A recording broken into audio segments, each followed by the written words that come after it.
Bom, eu preciso que você abra a sua Bíblia. Eu quero fazer uma reflexão rápida com vocês. Eu vou fazer uma observação da narrativa de dois textos bíblicos narrando a mesma história. Nós vamos ver a narrativa de Mateus e de Marcos sobre o mesmo episódio, ok? Mas antes de você abrir, eu gostaria que você me escutasse para que eu atraísse sua atenção para uma coisa. Incredulidade é ausência, eu quero usar aqui como uma ausência de crença. Falta de fé, o ateu, ele não acredita que há um Deus. O incrédulo, normalmente, essa palavra é usada para aquele que não crê em Deus, seja o Deus que for, ele não acredita numa divindade. A dúvida, ela significa apenas que você tem mais de uma opção. Ok? Duvidar, você só duvida quando tem mais de uma opção. Se tiver uma opção só, você não tem dúvida. Ok? Se eu pedisse a você para sair aqui dessa igreja, ok? Usando a porta que você quisesse, provavelmente você poderia estar num ambiente de dúvidas. Porque nós temos aqui 1, 2, 3, 4, 5, 6 e uma aqui nos fundos, 7 portas. E todas as vezes que eu te dou mais de uma opção, eu posso colocar você num ambiente de dúvida, num ambiente que pode paralisar você, que pode fazer com que você tome a decisão errada, ou muitas vezes não tome nenhuma, devido a tantas opções que você tem. Eu não sei se você já chegou à conclusão, com os canais que você tem em casa, muitas vezes, aí, que parece que em algum momento não tem nada de bom passando na televisão. Com certeza tem. Mas você tem tantas opções, que as opções acabam criando em você uma dificuldade de decidir. Você pode perder tempo com isso, se distrair com isso. E tem coisas que você não consegue recuperar. Eu estava viajando com minha esposa esses dias, e ela falou comigo: Cláudio, a vida é engraçada, né? Porque olha só, eu sempre quis usar um óculos escuro, quadrado, grande. Mas eu sempre achei que um óculos escuro, quadrado, grande, ficaria bonito numa mulher dentro de um carro legal. Eu falei: e aí? Ela falou: não, e aí é que hoje eu ando num carro legal. Eu falei: e aí? Eu falei: e aí que hoje eu tenho um óculos quadrado legal. Eu falei: bom. Ela disse: só que eu não consigo dirigir porque eu não enxergo.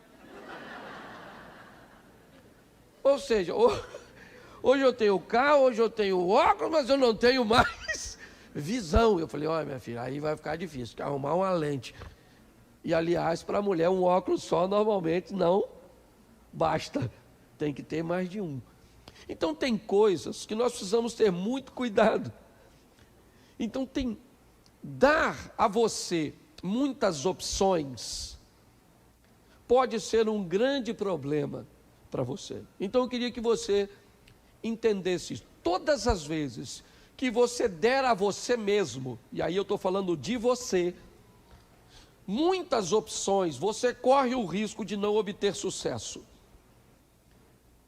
Quando você elimina a maioria das opções e deixa apenas uma, se eu tirasse todas as portas aqui e deixasse apenas uma, não haveria em você nenhuma sombra de dúvida de por qual sair.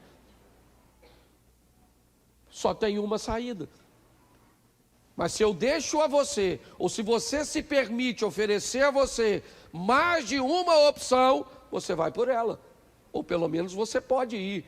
O que é opção para você? Casamento ou divórcio? Você tem duas. Então, pronto. O que é? Se formar ou desistir? Levantar ou continuar dormindo? Lamentar ou prosseguir? Bom, se você ofereceu mais de uma opção a você, provavelmente isso pode te colocar num ambiente bem perigoso. Então preste atenção nesses dois textos.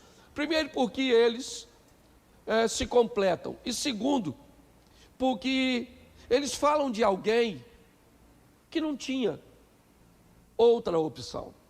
Foi alguém que eliminou todas as opções, a não ser aquela que desejava alcançar. Então, para ela, não tinha outra saída. Para ela, não tinha, certo, outra forma. Ou ela alcançava, ou ela alcançava e pronto. Então, minha proposta hoje para você, num culto de campanha, é dizer para você: elimine as outras opções e fique apenas com uma, que aí não tem dúvida, certo? Então, abra a sua Bíblia, ou então acompanhe aqui na tela. Vamos começar com Marcos 7:24. Depois eu vou para Mateus. Ok? Marcos. Levantando-se dali, foi para os territórios de Tiro e de Sidom. Certo? E entrando numa casa, queria que ninguém o soubesse, mas não pôde esconder-se. Porque uma mulher cuja filha tinha um espírito imundo, ouvindo falar dele, foi e lançou-se aos seus pés. E a mulher era grega, cirofenícia de nação, e rogava-lhe para que expulsasse, ou que expulsasse de sua filha o demônio.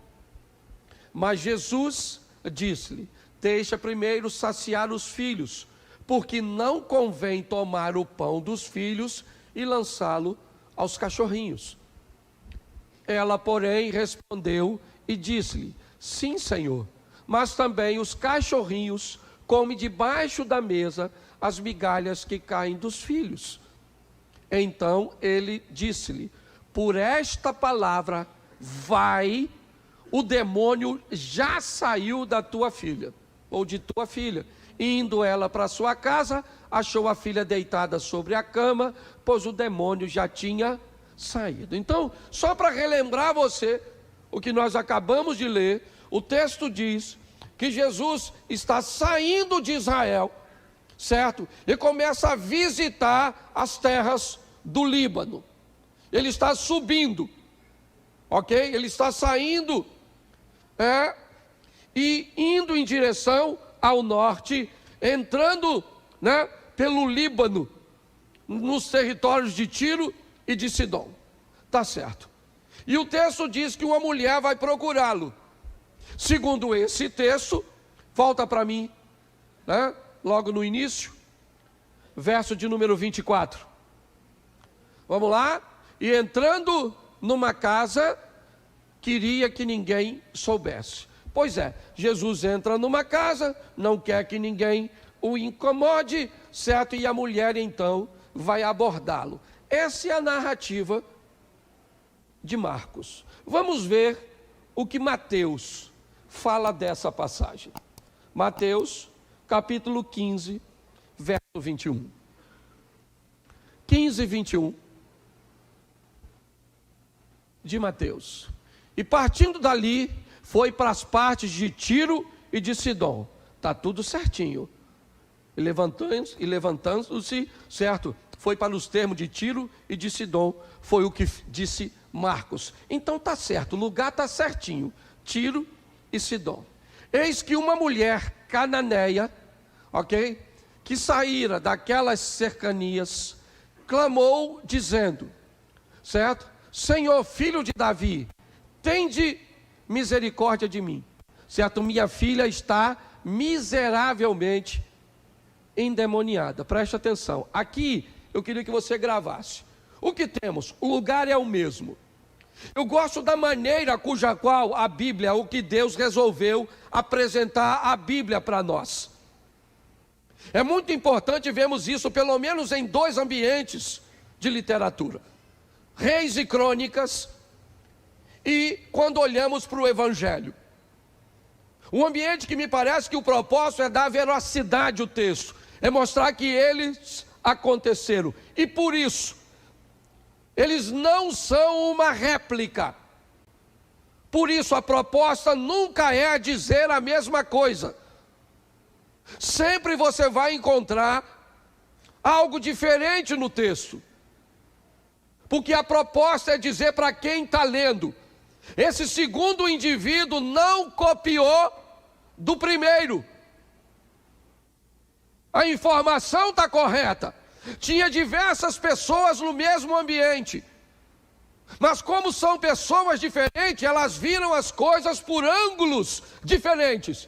E ao verem pessoas por ângulos, ou situações por ângulos diferentes, elas narram a mesma história por uma ótica diferente. Ah, pastor, eu não reparo isso. Mas você não é o único que lê. A Bíblia não é apenas apresentada para alguém de fé. Também é apresentado para quem naquele momento não tem fé, mas precisa ter. Então ela também é apresentada para alguém que vai estudá-la e que sabe que se um texto está igualzinho ao outro, provavelmente ou ele foi escrito pela mesma pessoa ou ele foi copiado.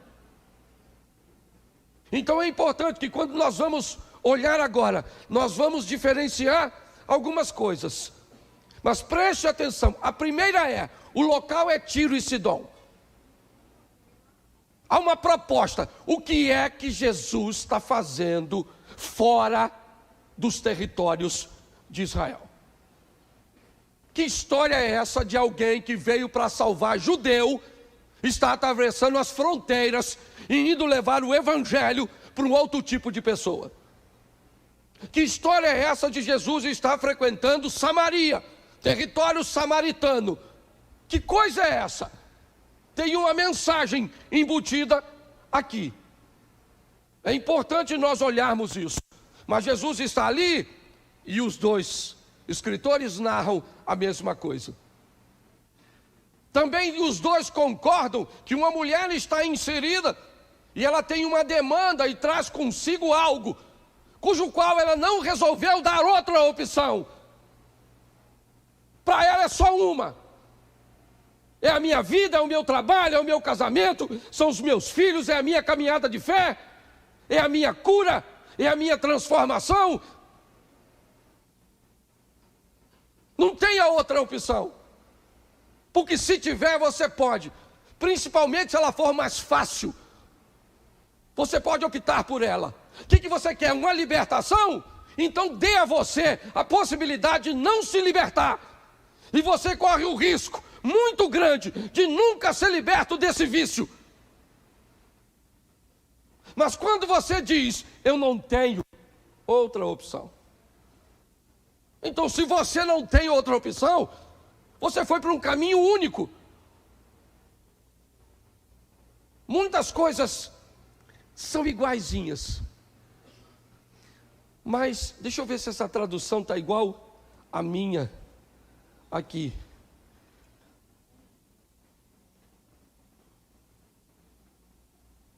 Vamos lá.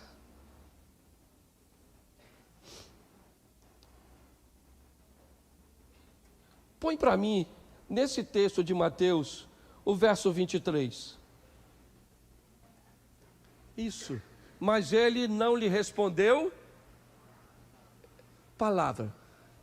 E seus discípulos, chegando ao pé dele, rogaram-lhe, dizendo: despede a que vem, o quê? Atrás. Presta atenção, Marcos diz que Jesus estava onde quando atendeu a mulher? Lembra?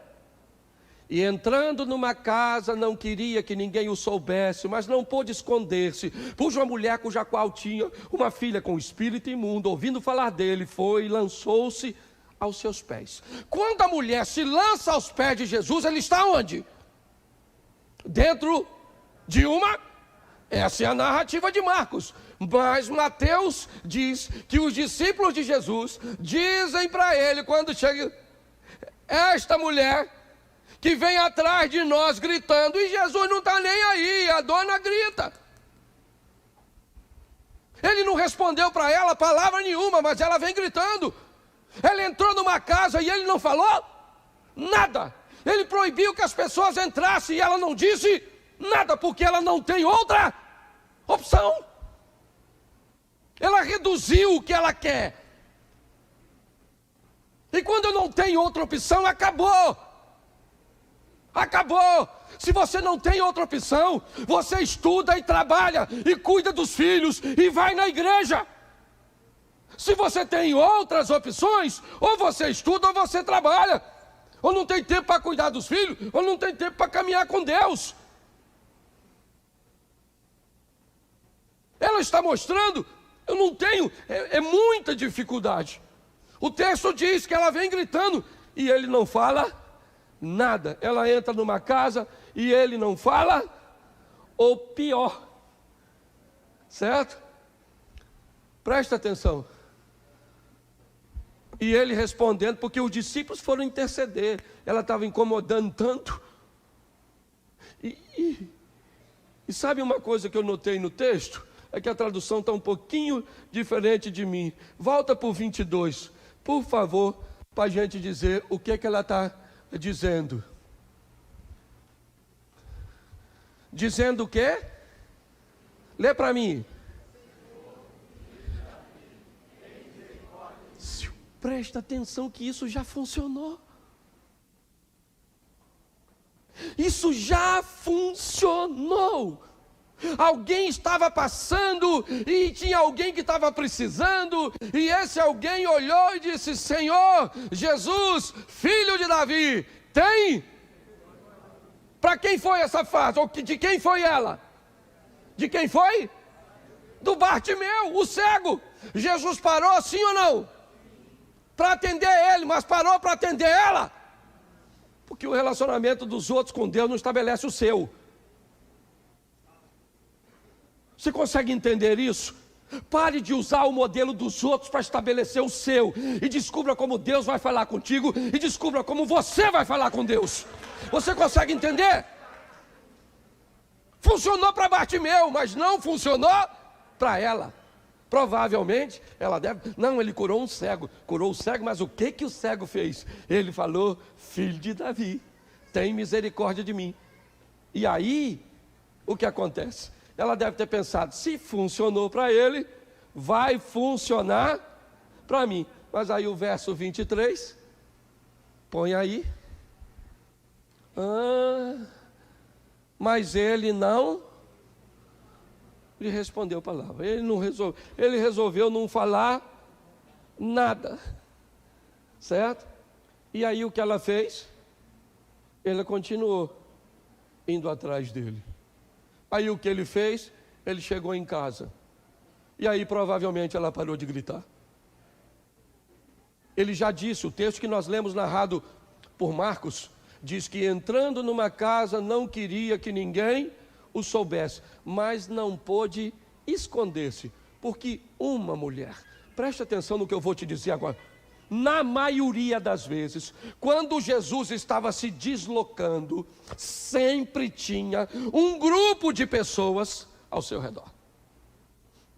E eu posso afirmar a você, certo? Com a possibilidade de dúvida bem pequena, que essa não era a única mulher com problema. Não. Mas talvez ela fosse a única mulher perto de Jesus que resolveu não dar a ela uma outra opção. Ela está na frente de quem pode com uma única opção. Eu vim aqui para alcançar o meu propósito, e eu vou alcançar meu propósito. Por quê? Porque eu sou melhor que os outros? Não. Porque eu não tenho outra opção. E quem foi que disse que você não tem? Você. Porque enquanto você der a você uma outra opção, já era. Eu estava cansado demais para vir aqui. Ontem eu tive muita dificuldade para falar. Muita dificuldade. Basicamente sem voz. E aí voltando de viagem, eu cheguei agora mesmo. Eu tinha uma opção. Pedir alguém para pregar. E já fiz isso outras vezes. Só que hoje eu não dei essa opção para mim. Eu falei, não vou falar. Hoje eu vou, porque Deus me deu a palavra de opção. Então é para eu ir. Então não tem. A minha falou, Cláudio, você está sem voz, você vai falar? Ou vou. Mas não pode. Mas eu não tenho outra opção. Ou eu vou, ou eu. Mas é lógico que eu tinha outra opção. Se não, está aqui o Eliezer, está o Cid, está o Eduardo, está todo mundo aqui. Eu tinha um montão de opções. Tinha ou não tinha? Está o Wesley. Tinha ou não tinha? Mas quem foi que disse para mim que eu não tinha? Eu. Então, se você disser para você que você não tem outra opção, vai eliminando as opções. Ah, eu largo ele. Não largo não. Eu espero morrer. Isso. Você consegue entender? Você vai diminuindo, reduzindo as suas opções. Quando isso é possível, obviamente. Não quero ser um inconsequente. Mas preste atenção. Ela reduziu. E aí os discípulos, nossa, que ela começa a viver algumas coisas bem interessantes. Os discípulos começaram a interceder por ela. Ô Jesus, pô, despede a dona aí, pois. Vem ela gritando. Ele não deu voz aos discípulos. Ele não escutou. Os discípulos estão pedindo para ele fazer alguma coisa, mas ele não faz. E olha que isso também já funcionou. Lembra? Lembra quando um homem que ajudava a construir algumas igrejas, mas tinha um filho doente? Os discípulos foram lá e falaram para Jesus, olha, ele tem nos tratado bem, tem nos ajudado, cura o filho dele. Curou ou não? Mas dessa vez não funcionou. Ele continua. Ele entrou, se instalou, ele quer ficar sozinho, ela é mulher, ele não atende seus discípulos.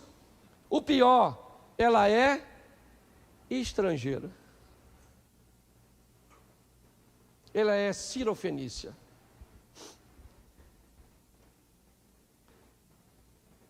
E me parece que esse negócio não vai dar muito certo.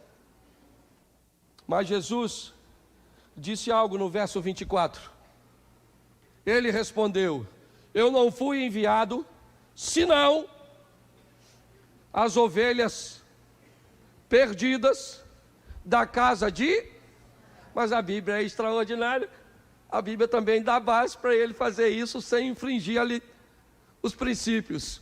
Há muitas ovelhas que já são minhas, mas ainda não estão no meu aprisco. E me convém.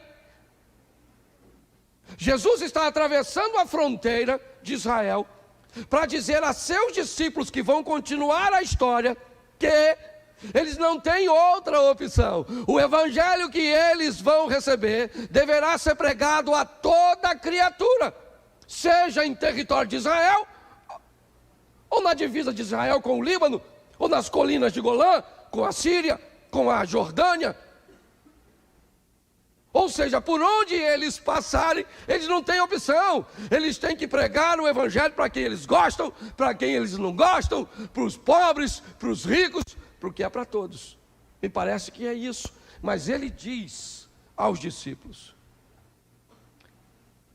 eu não fui enviado, senão as ovelhas perdidas da casa de Israel. Sim ou não? Verso 25. Então chegou ela. Agora chegou a dona. Segundo essa narrativa, ela veio atrás dele por um tempo, ele ignorando, os discípulos intercedendo, ele não falou nada, certo? Só explicou aos discípulos por que não iria atendê-la. Ele deu uma satisfação. Eu não vou atendê-la porque eu não vim senão as ovelhas perdidas da casa de... Nisso, quem é que chega contrariando todas as expectativas? A dona. Como é que ela entrou? Eu não sei. Se Jesus não queria ser atendido. Porque eu duvido, e não estou pedindo para você fazer isso, porque eu não sou Jesus. Se eu estiver aqui, ou você quiser falar comigo e alguém dizer, o pastor não quer receber ninguém, normalmente você vai embora. Ela foi lá, atravessou, chegou ela e fez o quê? Opa, ela não pode fazer isso. Ela não tem direito de fazer isso, Eliezer. Ela não é judia. Como é que ela chega e adora? E diz para Jesus o quê? Senhor,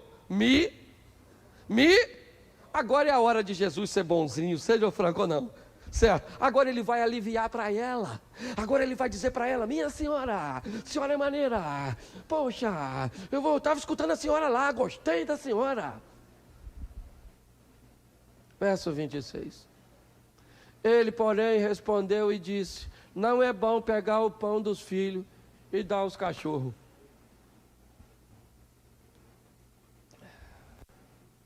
Dá um glória aí, crente. Ela conseguiu, sim ou não? Mas quando ela chegou, o chefe dos crentes, aquele cujo qual nós reclamamos quando alguém nos trata mal, Jesus olhou e falou, dona, eu não posso pegar o pão dos filhos e dar ele para os cachorros. Bom, agora está na hora de ir embora, né, gente? Sim ou não? Sim. Se ela tivesse mais de uma, mas ela não tem. Ela só tem uma. Eu vim aqui buscar a cura para minha filha, a libertação para minha filha, e eu só saio daqui com a libertação da minha filha. Eu só ouço um não, que é o não da soberania de Deus. Ninguém mais vai me impedir de chegar onde eu quero, a não ser a vontade de Deus, que eu não deveria estar lá. Pare e pense. Jesus chamou a mulher de cachorra.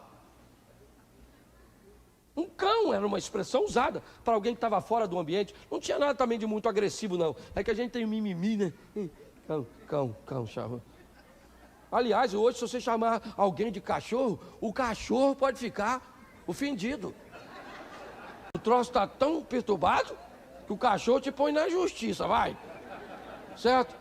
Mas essa mulher chegou e adorou o Senhor, certo? Disse para ele, e ele disse que não podia pegar o pão dos filhos e dar os... Nossa! Agora já tinha ido uma metade da igreja embora. E falando esse grosso. Cachorro. Poxa. Põe o verso seguinte. Ela disse o quê? Sim, senhor. Sim.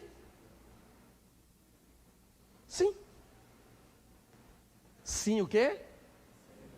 Ah, mas o senhor aparentemente me ofendeu, sim ou não?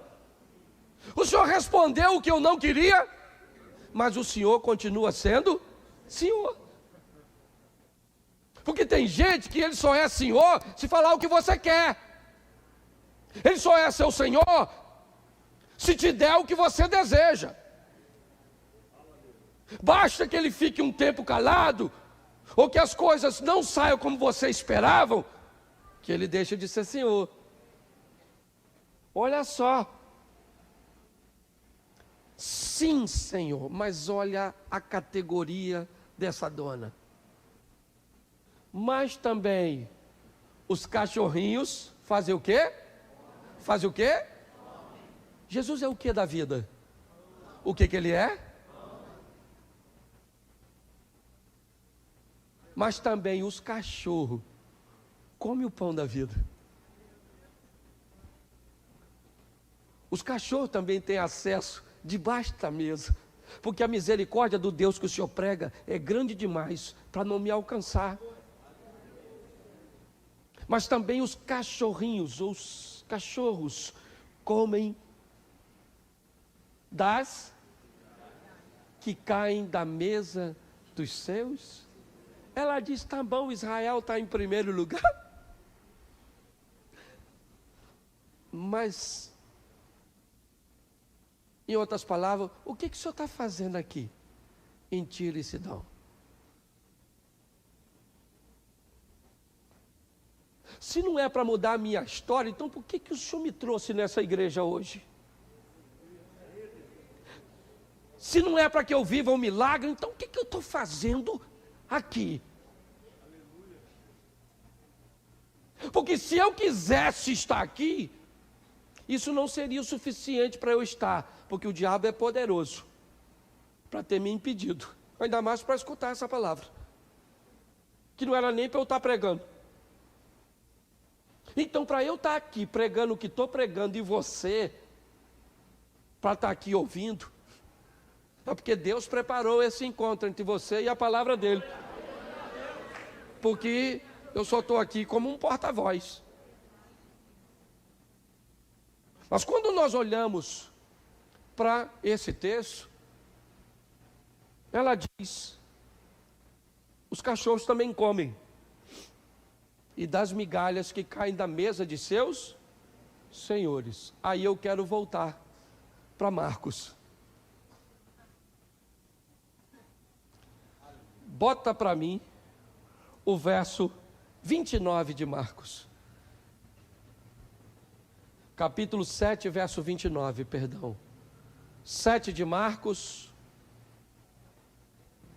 Então ele disse logo depois do que ela falou, tá bom? Volta o 28 para eles entenderem que o texto está bem colocadinho. Ela, porém, respondeu e disse: sim, Senhor, mas também os cachorrinhos comem debaixo da mesa as migalhas que caem dos... Verso 29. Então ele lhe disse: por esta palavra, vai. O demônio já saiu da tua... Preste atenção. Põe, que eu faço questão de comparar com outro texto.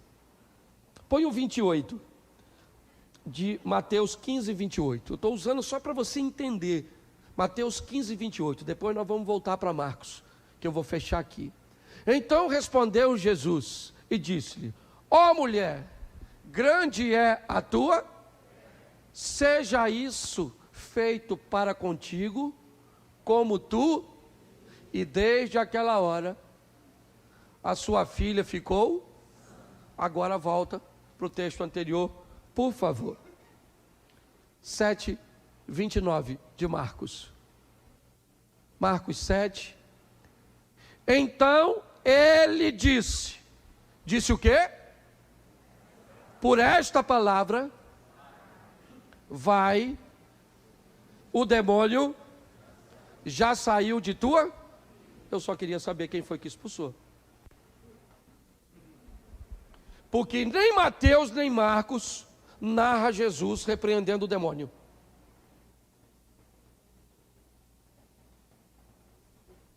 Nenhum dos dois textos você vai ver ela pedindo e Jesus dizendo: demônio, eu te repreendo em nome de Jesus. Ou em meu nome, diria Jesus. Não. Verso 28. Põe o 28. Ela, porém, respondeu-lhe: sim, Senhor, mas também os cachorrinhos comem debaixo da mesa. Aqui ela está dizendo: Senhor, deixa eu explicar uma coisa para o senhor. Eu não tenho outra opção. Então o senhor pode ser duro comigo, o senhor pode demorar a me responder, eu posso não entender como as coisas estão acontecendo. Uma série de coisas vai estar acontecendo na minha mente, mas uma coisa eu posso garantir ao senhor: eu não tenho outra opção. É a minha filha que precisa de um milagre, e eu não posso abrir mão disso. Quando ela diz para Jesus que não tem outra opção, porque a Bíblia é desse jeito. Daniel, chega na Babilônia, o que você tem? Come ou não come? Eu não tenho duas opções, eu tenho uma só: eu não me contamino com os manjares do rei. Ruth, olha a órfã como foi embora, vai embora e volte para os moabitas. Ela disse, você não está entendendo, eu não tenho outra opção, eu estou decidida, eu estou resolvida. E acabou. Quando isso aconteceu, gente, se você acha que 5G é rápido, é porque tu não conhece o mundo espiritual. Quando a mulher falou, os cachorros comem debaixo da mesa as migalhas dos filhos. Os demônios, o daqui já mandou o WhatsApp, o de lá. Ele falou, aí maluco, a dona é doida, maluco. Chamaram ela de cachorro, vaza. O demônio, põe o 29. Aí ele disse, ô dona, por essa palavra que a senhora falou agora mesmo, já é passado, o recipiente já está vazio. O demônio já deixou a sua garotinha. E se ela pudesse, sabe o que ela falaria? Então fica com Deus. Já que o senhor é o próprio Deus, sei lá como é que fala. Mas dá para você entender? Ela não tinha outra opção. E quando ela não deu outra opção para ela, a única opção era o milagre. Enquanto você oferecer a você uma outra opção, é lógico, e que fique bem claro isso, eu não quero alienar você, é que eu estou falando de algo que só dependia dela. Quando você precisa de algo que depende de uma outra pessoa, o livre-arbítrio dessa outra pessoa tem um poder que nunca é maior do que o poder de Deus e nem da fé. Mas você pode enfrentar um nível de resistência mais alto, porque o coração do outro pode estar endurecido. Que isso fique claro, que senão a gente cria um ambiente aqui, sabe, de pilim-pim-pim. Se tem uma coisa que eu detesto é a alienação, eu detesto a manipulação. Você faz qualquer coisa comigo, mas não tente me manipular, porque se eu não... Mas peça a Deus para eu não notar, porque se eu notar, eu elimino você do meu convívio. Eu detesto esse ambiente de cercear raciocínio, pensamento. É importante nós entendermos isso. O que nós estamos vendo aqui é o seguinte: o demônio já, verso de número 30. Indo ela para sua casa, achou a filha deitada sobre, pois o demônio já tinha, e os discípulos descobriram, através dessa lição, que seu mestre também veio para salvar, libertar e transformar a vida daqueles que não eram judeus, que não são filhos, ou que se tornariam adotivos. Pegue hoje o que Deus... Me ajude aqui, por favor, que eu vou terminar mais cedo, até porque a voz e a mensagem também acabou. Se eu ficar agora, eu vou ficar enchendo linguiça agora. Porque tem já... Às vezes você vê que a mensagem da pessoa acabou. Ela faz um looping. Ou então começa a falar uns troços sem sentido, já viu? Levanta sua mão, louvado seja Deus, glorifica. Agora bota a mão no irmão. Pô, tira a mão de mim, pastor, eu não sei nem se tem autoridade para botar a mão em mim.